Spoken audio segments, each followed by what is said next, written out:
Hey there, and welcome once again to the Iconic Woman, a place where we as women we keep it real. And I am your host, Michelle Watson, and I can't wait to dig deep into today's topic with you because it's something that has kept coming up. And you know what, women, trust me, you all will be able to relate, especially those of you that are still in the waiting game. And in the last episode, I spoke about beneath the surface and the fact that we don't see beneath the surface, and voila, I had another scenario that showed up, in front of me. And it's not a scenario really, but like a revelation that I got. And I was speaking about this when I preached a sermon the other day at my church, and I was just speaking about it, and the amount of people that was able to come back to me and say, you know what, this resonated with me so much. And it was amazing because at times we see people going about their daily lives and we don't really realize how much there's so much that we have in common, because to you that person's life may be looking like they're living a dream, right? And but you don't really realize that, guess what, each and every one of us that we're walking about daily, we have our own ups and downs, we have our own challenges. I mentioned before, like some of us as women, we're very good with the Mary Kays, and we're very good with the fashion fairs, and to mask the pain that's happening behind the scenes. And so sometimes you scroll on someone's Instagram and it looks like, yeah, they're having the time of their lives. But if you're really to stop and speak to them about what's really going on around them and the things that they have to push beyond daily in order to smile and keep smiling and continue making an influence, you would be surprised. You would actually be surprised. And I was just sharing the story really about my daughter's plant. And basically, in the Sunday school at church, they were given a small plant pot with a tiny seed in it. So they weren't told what plant it was, what seed it was. They were just told that they would need to, water the seed, look after it. And each child would take a picture, through the various stages of this plant. And at the end of it, they would see whose plant, grew to be the tallest. And so my daughter came home, my little Alicia, she's 11 at the moment. And she came home and she was so excited because she couldn't wait to see this plant grow. And so she was watching it daily, watering it daily. Sometimes with my fast self, you know how us mothers can be at times. we were there micromanaging. So at times when I thought she didn't water the plant, I then watered it. And I remember this specific day, I came back downstairs and the plant was wet, and the little coaster that the pot was sitting in was like had a lot of water. And I'm like, oh my gosh, there's so much water in here. And I realized that I had watered the plant and she had watered the plant. And I was like, oh my God, have we drowned this thing? Like, is it actually gonna grow? But nothing was happening. Nothing was coming from this plant. And she was getting frustrated. We actually traveled. We went to Turkey for a week, came back, and still nothing. And in my mind, I'm going like, I think we've messed up. But I didn't want to tell her. I didn't want to say to her, like, Alicia, I believe this plant is gone. I was like, let me just leave it on the window. She came down one day and she was like, you know what? I'm done with this. This plant is not even growing, man. So she stopped watering it. I don't even know if she even went back to look at it. But I remember one day coming downstairs to go and wash the plates, and as I looked at this, the plant pot on the window ledge, it had sprouted through. The plant had come through. And I was like, wow. Like, I was actually going to throw away this plant because I thought it was dead, right? And so when she finally saw this, she was so excited. And obviously now that she saw that it had come through, she paid a lot more attention to it. She was now watering it.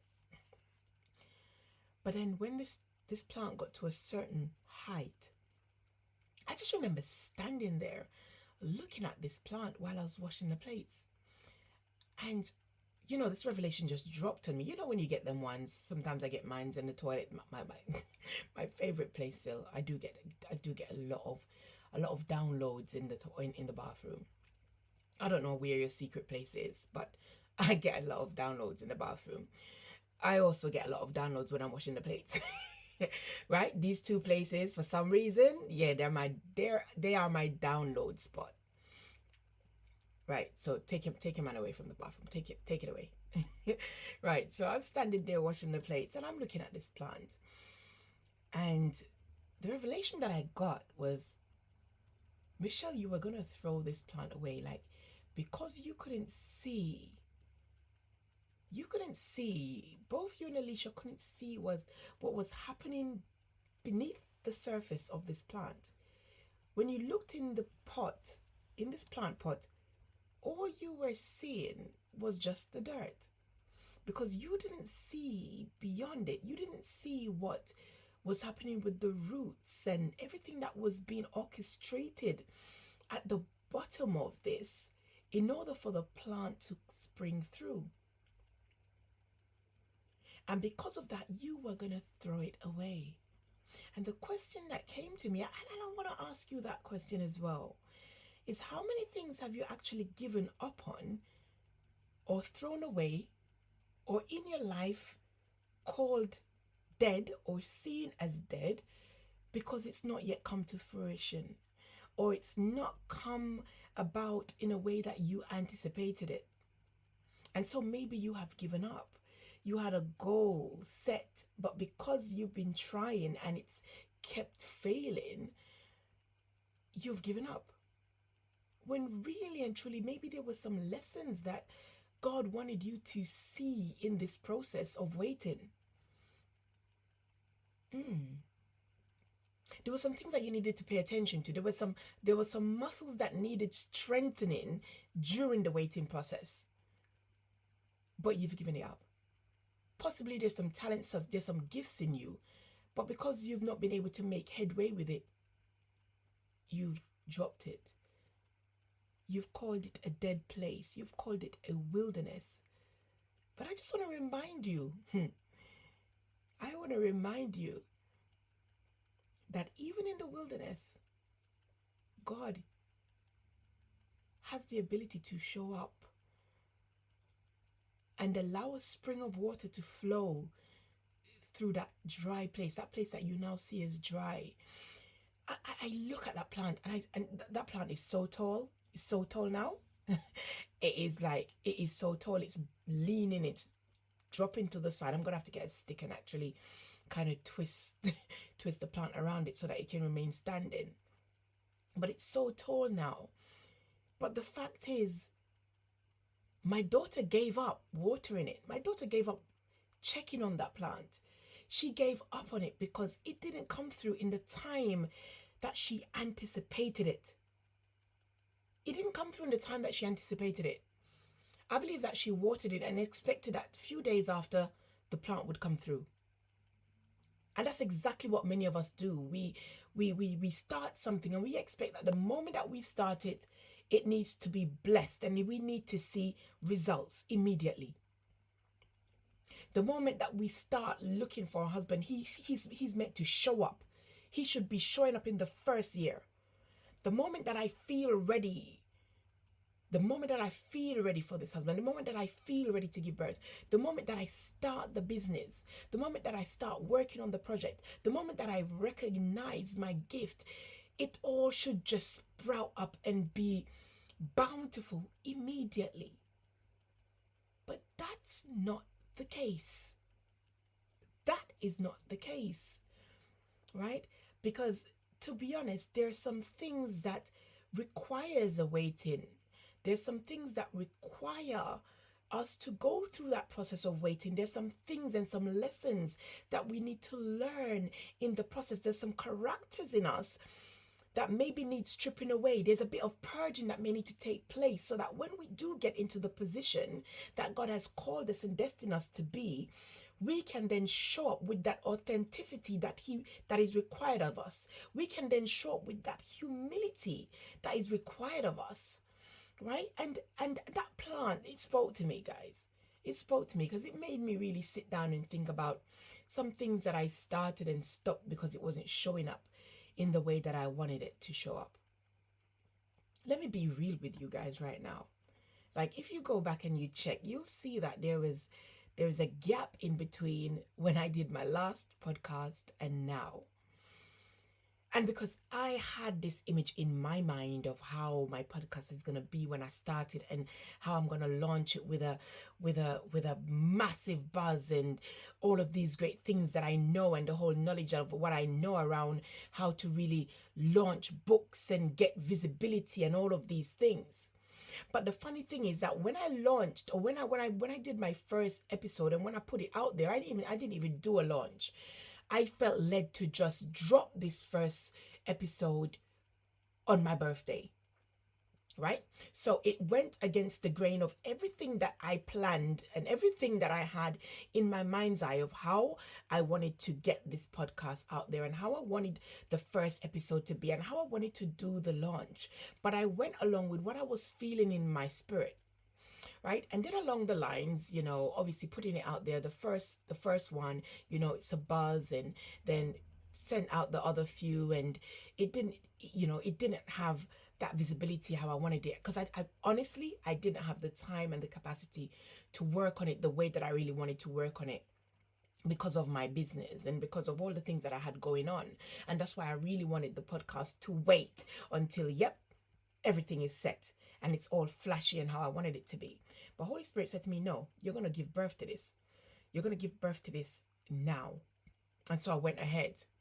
But because I wasn't seeing things in the way, I wasn't hearing reviews from people, and I wasn't getting any feedback. I was like, wonder if I branched out prematurely. And because I wasn't seeing it the way that I wanted to see, I didn't think it was speaking to people. I didn't think it was making an impact. And so I had a period where I stopped. Right? I want you to listen to this, because I believe that many of us will learn from these things, that if we're going to be very real and be very honest with ourselves, I believe that's where our training ground is. Being real and being honest with ourselves and being honest with others. I'm being very real with you right now. And I was feeling a little bit disappointed, because I was like, Michelle, you didn't do originally what you said you were going to do. In the back of my mind, I still was saying to myself, but if you know that it was Holy Spirit that led you to launch on the day that you launched, then you must have to trust and know that God is doing his work behind the scenes, and you just need to keep watering, right? But at that time, I didn't have that revelation. And so I stopped watering. I stopped. I didn't do another episode. I believe my last episode was in January, and now we're in April, right? And I started to get a few messages. So one of my mentees messaged me, and she was like, Michelle, why is the last episode in January? Like, this last episode is speaking to me. Where's the next one? And then there was more messages from people, more messages saying, I'm waiting for your next episode. And I'm like, what? What? See, again, I didn't see what was building beneath the surface. I didn't see what was happening beyond what I was seeing. And so, coming back to this, just as the sermon that I preached at my church said, trusting beyond sight. Right? And we have to get to that place where we trust beyond sight, because I wasn't seeing things the way that I wanted it and how I wanted to put it out there. And so because of that, I now got to this place where I thought, let me just stop it for a minute. Let me just stop. There's some ideas that God has blessed you with, right? And that's the reason why I call procrastination a permanent pause. Because there's some gifts and there's some talents and there's some divine ideas that you have been blessed with, but because you're expecting that it has to be a certain way and it has to look a certain way, right? And you have to have this amount of money to make it big and with a splash. And don't get me wrong, I'm not saying that, you can't sit down and strategize how you want things to be. But I'm just saying that for the whole period of maybe a whole year that you're sitting down and strategizing, somebody is waiting for what it is that you're still waiting to do. Let me back up and repeat that. Somebody is waiting for what you are still waiting to do. I want you to think about that, right? I have this concept, I have this belief that there are various people that are assigned to us that we are going to be a blessing to, or we are meant to be a blessing to. And there's certain things that has been deposited in us, right? There's certain things that has been deposited in us. There's certain seeds that have been planted in us, just like the seed that was planted in the flower pot that my daughter was given. But because we cannot see it, other people see it. Other people can see it, but because we don't see it, or because we don't see it at the level that we want it to be, because we then do the comparison thing where we're saying, you know what, that individual is doing it, but I want to be at the levels that that person is. That person is doing it, and I want to be at that level. I want to be at that level that that individual is doing it. And if I can't do it, then I'm not going to start. And then you end up procrastinating, right? And we do that, and that seed is there waiting to be watered so that it can spring through. It's waiting to receive light. It's waiting to receive light. That divine idea is waiting to receive light. It's waiting for you to start working on it, because then that's when it can be perfected. Nothing, you cannot, I always say this to my clients that I work with their books.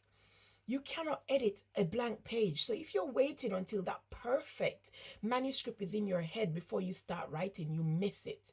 You have missed it. So if you're waiting to edit a blank page, you will never have anything to edit. You have to start writing, and then you will be able to edit what you have written. You'll be able to edit what you have written. Right?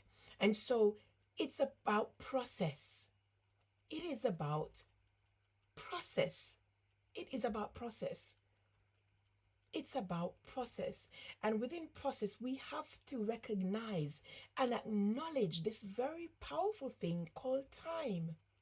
This 4-letter word called time. The other 4-letter word that we also need to acknowledge is wait. Wait. A farmer doesn't plant a seed, fertilizes the soil, waters it, and expects that by the following day the crop is going to be ready to be harvested. It just doesn't happen. And so we have to remember that we as well, we have that seed planted in us. And for it to get to that place of harvesting, there is a process. And so maybe, just maybe, that thing that you have written off, that thing that you have called dead, that thing that you believe in is not possible, is possible. And all it needs is for you to put the work in, for you to water it, and for you to wait. That's the 3 W's. And in fact, if you have a pen and a paper, write that down. Write that down. Holy Spirit, just drop that one. Right? We need to work, water, and wait. Seriously. We need to trust beyond sight. We need to trust beyond what it is that we're seeing, even in our circumstances. Okay, great. You're seeing your friends getting married. You are being asked to be bridesmaid. You're being asked to be maid of honor, right? And to you, you're saying to yourself, you know what? I've reached this age. I don't think it's gonna happen for me anymore. Possibly you were married. The marriage didn't work, and you're saying, you know what? Is it going to ever happen for me again? Child, you better remember the God that you serve. You better remember who created you, whose creation you are, and who you are. Right? Because I think sometimes we do need to remember. We need to remember and look at things from that aspect and know that we have to see the things as if they were not. Right? We need to see beyond the surface. And sometimes we have to also remember that there's a process. One of the things that I always say to myself is that God had the ability. He is more than powerful enough that he could have taken Joseph straight from his father's house and brought him to the palace, brought him to Potiphar's palace. He had that ability, but he didn't. Joseph had to go through betrayal by his own blood brothers. Betrayal. He had to go through being sold, being put in a pit, being thrown into prison for something that the guy did not even do. He was innocent. And he had to go through all of that. And I believe that all of those experiences that he went through taught him something. It taught him something. And I believe that was the foundation of his success. Even when he was in prison, this man was a celebrity. Let's be real. Even when he was in prison, his giftings was shining through, and the gifting made way for him. He could have gone to prison and written everything off. He could have, in that moment, say, God, you are a liar because you showed me this thing. You showed me a vision of where you're taking me, but yet I am in prison. And maybe you're feeling like that now. You're feeling as if, because we go through it. I've had moments where I felt like I'm in prison, y'all. I felt like I'm in prison. But in the midst of being in that prison, you still then have to believe that God is still going to take you to the palace. Because Joseph had to believe that. Whilst he was in prison, I'm thinking that Joseph was saying to himself, God, you told me that I'm going to be in the palace. You took me to a place. Well, not necessarily the palace, but he saw his brothers and his father and his mother bowing down to him and all of these great things. And so he didn't know how that was going to come about. He didn't know the structure of how God was going to do this thing. But I believe he held on to that vision, right? He held on to that dream, right? He didn't know how God was going to do it. And so whilst he's going through this thing, in my head, I'm saying, did he still hold on to it? Did he still hold on to the vision and the dream? Did he still believe that it would be possible? Did he write it off? But one thing that I realized is that his gifting, he made use of it in the circumstance that he was in. Despite this guy being in prison, despite everything that has happened to him, he is at a point where, I'm not going to lie, like, I would have possibly given up hope. I'm laughing, but it's not even funny. He would have possibly given up hope. He would have possibly given up hope. You possibly would have given up hope, right? And in the midst of being in the prison, this guy is working. He's serving. He is serving. He is using his gifts to serve. He's using his gifts to serve. And so my question is, have you written yourself off? Have you written yourself off because how you envisaged things to be is not how it is right now? So have you locked off yourself from serving? Have you locked off yourself from showing up? Have you stopped doing certain things because you're not seeing the benefit? Can I be real with you? Some things that you do, it's not to benefit you. And that's the lesson that I learned. That's the lesson that I learned. That's the lesson that I learned when I took a pause with the podcast. The lesson that I learned, that I was putting myself in the spotlight because I was looking at nobody's really, leaving a review. Nobody's really rating it. I don't think it's really making an impact. But the truth is, I made it about me, which is where it's wrong. Because I needed to bring myself back to a place of remembering why I started doing the podcast in the first place. And when I started it, I didn't have me in mind. I had my listeners in mind. I knew within my heart the women that I wanted to touch with this podcast. And so that is so very important. Because I believe that even while Joseph was in the prison, the guy was serving. He was serving because he didn't make it be about him. He wasn't making it be about him. Wow. The gift that God gave to him, he was using it to serve others. And it was not about him. Even the butler and the baker forgot him, right? And so even though they forgot him, it didn't disappoint him. He still continued to serve. And sometimes we as individuals, if we don't get the applaud, if we don't get the validation, we want to stop doing what it is that we've been called to do. And we're missing the point. If we've been called to do it, that means it wasn't for us all along. We were called to be a vessel. We were called to serve.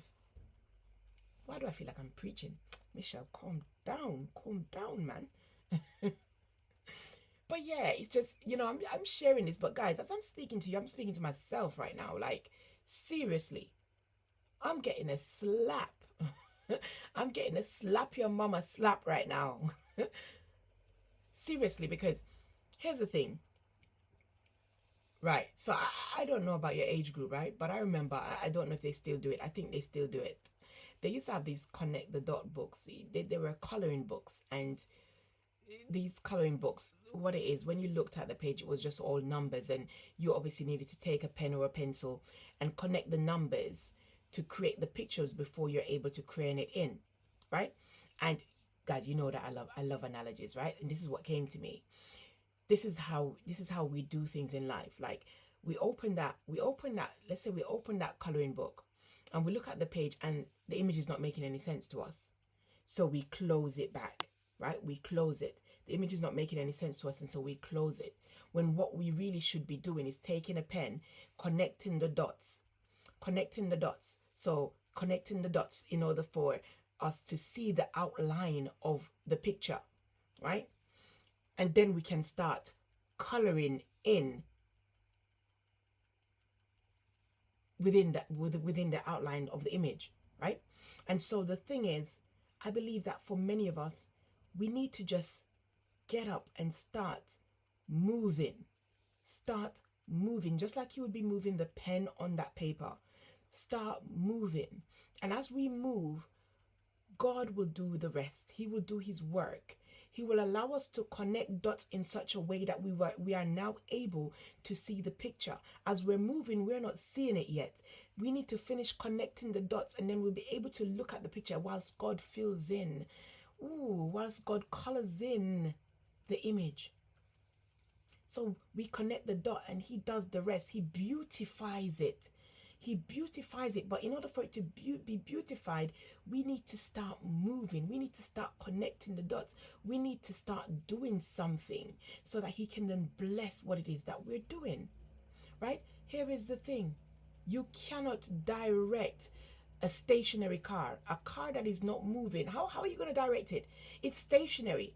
Even if you're turning the steering, right, the wheels are just going to be turning left and right, but the car is not moving. And so in order for you to be directed, you're saying, God, direct me. God, direct me. God, direct me. And God is saying, move, start moving, so that I can navigate you. How can he navigate something that's not moving? God, direct me. God, navigate me. But you are not moving, and that is so important for you right now, to recognize that you need to start moving with what it is that God has given to you in order for him to bless it. And so in order to do that, we need to trust beyond sight. We need to seriously trust beyond sight. We need to trust. We have to trust. You see, the thing is, us as human, right? The thing is, our humanity desires to know what's happening next. It's just a natural thing for us. We need to know what's happening next. And when we don't know what's happening next, it frustrates the daylight out of us. We need to be in the know of everything. But the thing is, to have insight into where God is leading us, right? We have to be able to take confident steps in the face of uncertainty. We have to take steps. We have to take those steps. Because where ambiguity frustrates us, it's our faith that fortifies us. And that was something that really dropped on me and really made me stop and think about many different things that I had started but never finished, because I didn't decide to wait. I had put the work in, I watered, but I didn't wait. And a crucial point that I want to end on here is that if we're seeing it in all its completion, then it's not faith. So when we're saying we have faith and we're trusting and we're believing, are we truly? Because if we're waiting for that complete picture to be painted, if we're waiting to open that coloring book and see the picture already outlined and painted, then what is there for us to do? Where's the work for us to do? Where's the watering and the waiting process? And so, as I leave you here at this point, I want you to stop and think about some of the many different things that you possibly have started, may or may not have started, because you are still waiting for that moment of perfection. And the truth is, that moment of perfection will never show up, because we need to start moving before we can actually see it coming to fruition. So whatever it is that you're waiting on, whatever that you're believing, whatever talents or gifts or ideas you've been given, I pray that you will have the grace and the ability to put the work in, to water it, but more importantly, to wait. So remember, you're an iconic woman. You're that bold influencer, spiritually equipped, authentic, wise, ambitious, and humble woman. You're a woman of prominence, value, authority, creativity, and authenticity. You're a risk taker who builds her home and those around her. You are selfless, you are courageous, and you are beautiful. Once again, thank you for tuning in.